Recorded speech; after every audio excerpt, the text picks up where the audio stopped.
महाराष्ट्राच्या राजकारणातला फार मोठा विषय राहिला नाही। नीट विषय हा तुम्ही समजून घेतला पाहिजे।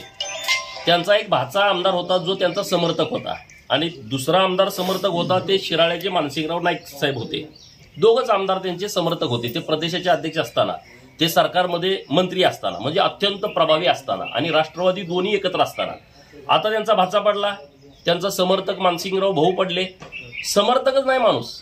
मी 40,000 मतांना आलोय, जयंतराव 11,000 मतांना आलाय। जयंतरावकडे ती ताकद राहिली नाही।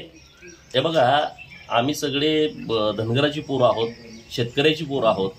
जेव्हा आपण एखादी मस बाजारात घ्यायला गेलो, सांगोल्याचा बाजार आम्हाला जवळ आहे, खरसुंडीला वर्षातून 2 वेळा यात्रा असते, तर काही लोक आमच्यातली ज्यांना या जनावरातली जाण नाही ती लोक काय बघतात, जनावराला कास मोठी तर ही दूध देत असेल, पण ते जनावराची कास बघून ही दूध जास्त देईल म्हणून ते घरी घेऊन येतात आणि घरी आल्यानंतर ती दूधच देत नाही, का दूध चोरते ती।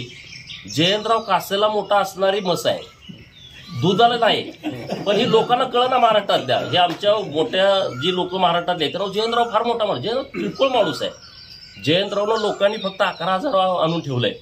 त्यांच्या विरोधात सक्षमपणे जर कुणी लढलं असतं तर 50,000च्या मतांनी हा माणूस पडला असता। त्यामुळे मला तर तो फार सिरियस विषय, जयंतरावच्या विषयी अजिबात वाटत नाही।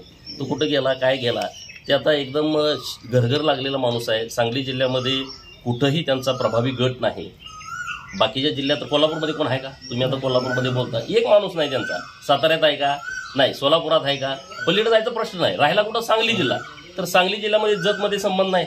जतमध्ये त्यांच्या पोराला निवडणूक लढवण्यासाठी त्यांनी चाचपणी केली, वर्षभर बॅनर इकडे तिकडे केलं, कुठल्या त्याच्या सर्वेतच येणार, त्यामध्ये सर्वे त्याच्याकडे कंपनीला मोठे आहे, ते रिपोर्ट घेतोय, त्या सर्वेत येणार।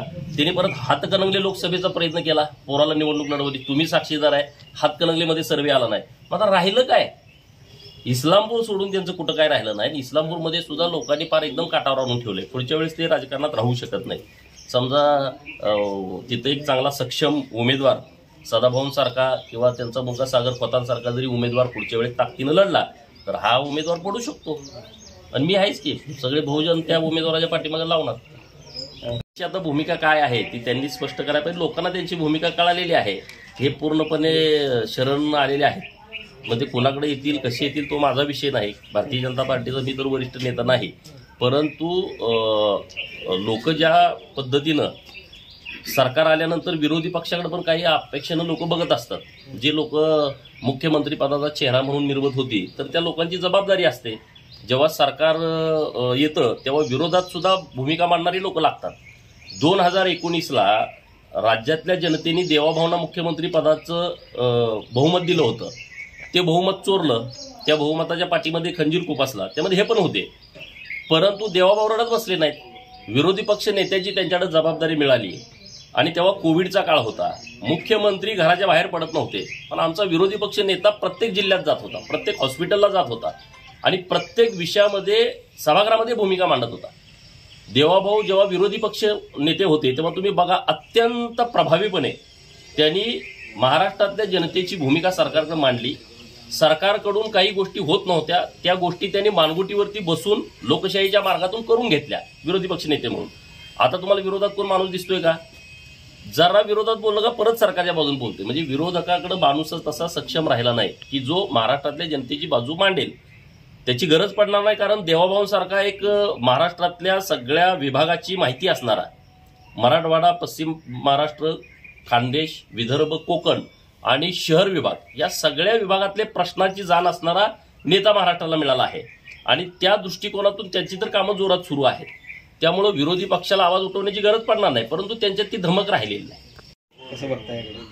मला काय ह्या सगळ्या गोष्टीचं विशेष वाटत नाही, कारण तुम्हाला जयंतरावची परिस्थिती पूर्णपणे माहीत आहे। जयंतराव हा काही लढाऊ माणूस नाही, लढण्याची क्षमता पण नाही, संघर्ष करण्याचा त्यांचा काही संबंधच नाही। डायरेक्ट वडिलांच्या जागेवरती, रिक्त जागेवरती आल्यामुळं संघर्षाने त्यांची ओळखच नाही आयुष्यामध्ये आणि त्यामुळं सत्तेशिवाय हे राहू शकत नाहीत। हे सामान्य लोकांना पण माहीत आहे, हे काही मीच बोलतोय अशातला भाग नाही। सत्तेशिवाय राहू शकत नाही आणि सत्ता ही फक्त आणि फक्त आमच्यासाठीच आहे अशी धारणा ह्या लोकांची झालेली आहे। मग त्यासाठी लाचार किती जरी व्हावं लागलं तरी ती होण्याची त्यांची तयारी आहे, असं एकंदरीत त्यांच्या वातावरणावरून आता दिसतंय।